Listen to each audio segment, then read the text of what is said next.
My name is Mason Clay, and I fix machines that shouldn't run anymore. Busted diesel engines, broken aircraft parts, pumps in towns so remote that people forget the mail still exists.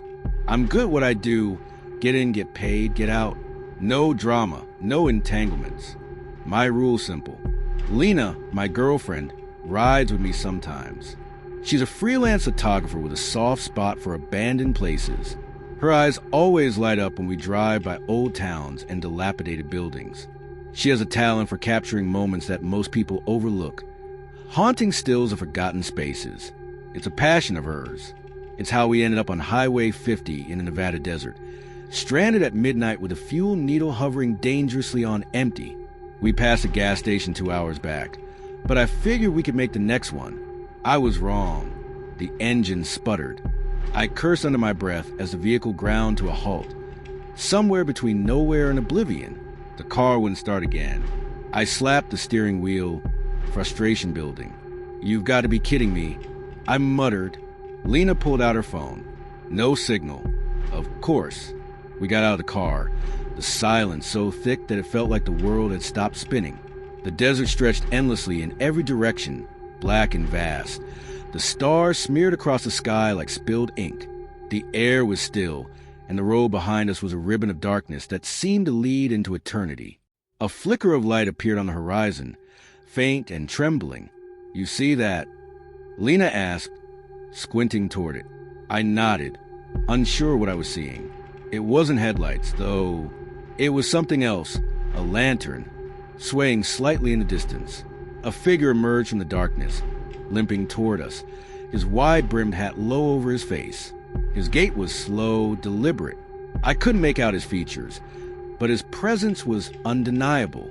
There was something ancient about him, like he didn't belong in this time or place. "Evening," the man said, tipping his hat. His voice was raspy, crackling like static. "Car trouble?" "Ran out of gas," I replied, trying to hide my suspicion. "You from around here?" he asked, his eyes glinting as he scanned the area. "Town's just yonder," he said, jerking a thumb behind him. "Galeworth. We got a pump, warm beds. You two can stay the night.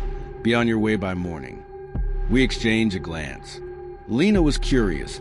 I was wary, but curiosity won out when you're stranded in the middle of nowhere, tired, cold, and with no way out.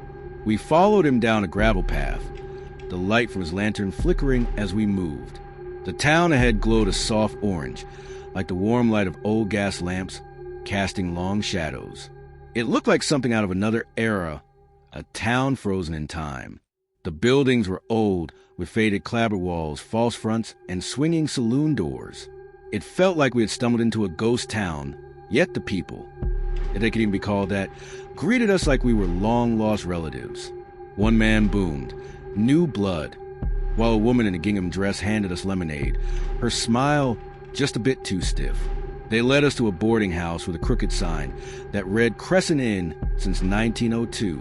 Something felt off. The way they moved. Their clothes too crisp, too ancient, like they were trying to preserve the illusion of something that had been dead for years. "This place is perfect," Lena whispered, eyeing the buildings around us, her camera raised to capture the eerie details. "This place is wrong," I whispered back. "Too perfect." The room they gave us had lace curtains, an iron-framed bed that creaked with every breath, and yellowed wallpaper peeling at the edges, patterned with faded flowers that might have once been cheerful. A single oil lamp burned in the corner, casting a dim light over the room. There were no outlets, no TV, not even a radio. "Authentic," Lena muttered, snapping a photo. I was more interested in how this town could exist, isolated, off any map, hidden in the desert. Downstairs, I heard piano music. It wasn't coming from a speaker. It was live, old-fashioned ragtime being played on an upright piano. A man in suspenders hunched over the keys, his fingers moving like it was 1904. Lena joined me at the railing, her eyes wide. "They're role-playing," she whispered. "This isn't real." "No," I said, my gaze fixed on a man. "They think it's still happening." And that thought chilled me to the bone. We returned to our room, and I locked the door instinctively. "Let's leave first thing," I said, pulling out a map to check the nearest gas stations.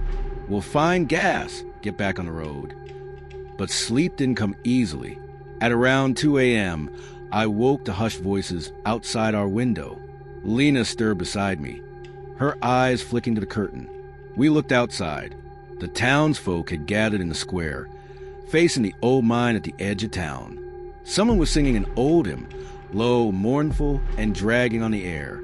The man in front of the crowd, holding a lantern, said in a slow, drawn voice, "We are thankful for the harvest and for the new souls.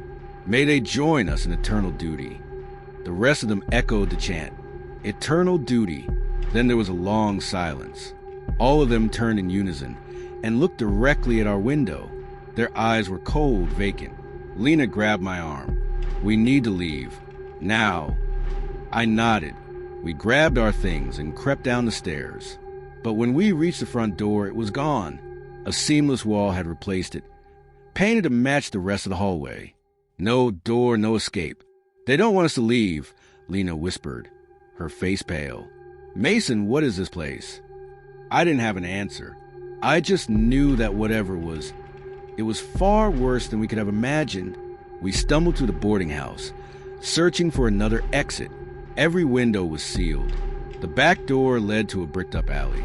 We were trapped. Where the hell are we? I asked, my voice shaking. I had to keep it together. We couldn't panic. Not yet. Then I spotted something. A basement door, partially hidden behind a pile of crates. I grabbed Lena's hand and pulled her down the stairs. The air was musty, thick with dust, and something else. Something sweet decaying. We moved through the darkness, our footsteps echoing off the stone walls. Lena stopped, her flashlight landing on something. Modern clothes. A suitcase still packed. Polaroid photos inside. A family smiling nervously. Names written on the backs. "They've been doing this for years," Lena whispered. "Maybe longer." Above us, we heard footsteps. Dozens of them. They creaked, synchronized. Then a voice called down to us. The same one from the square.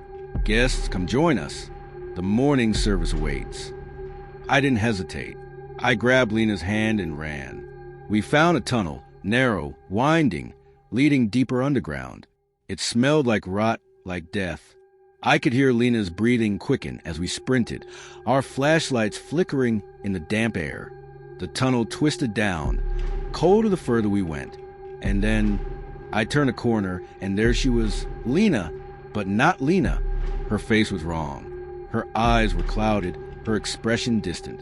"You shouldn't have come down here," she said in a voice that wasn't hers. It echoed without sound, like a voice in my head. I ran.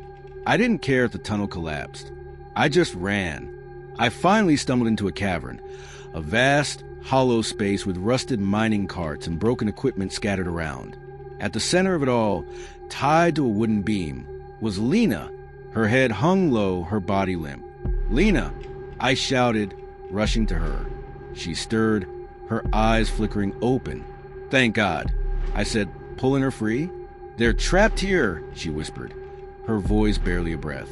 "They died here. The mine, the mercury, is what poisoned them, trapped them." Footsteps echoed behind us. The townsfolk were closing in.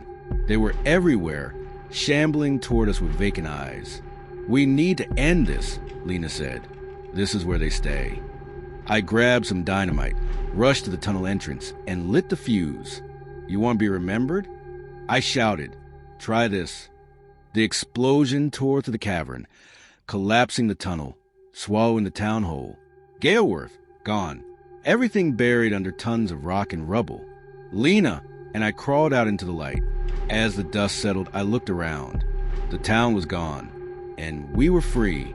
But as we stumbled out of the mine and into the daylight, a helicopter hovered overhead. A rescue team descended, calling out to us. 2 survivors? I couldn't answer. I was too shaken. But as we flew away, I looked down. There was nothing left. No trace of the town, no sign of the people. Just empty land. And then I saw it. A Polaroid camera sitting in Lena's lap.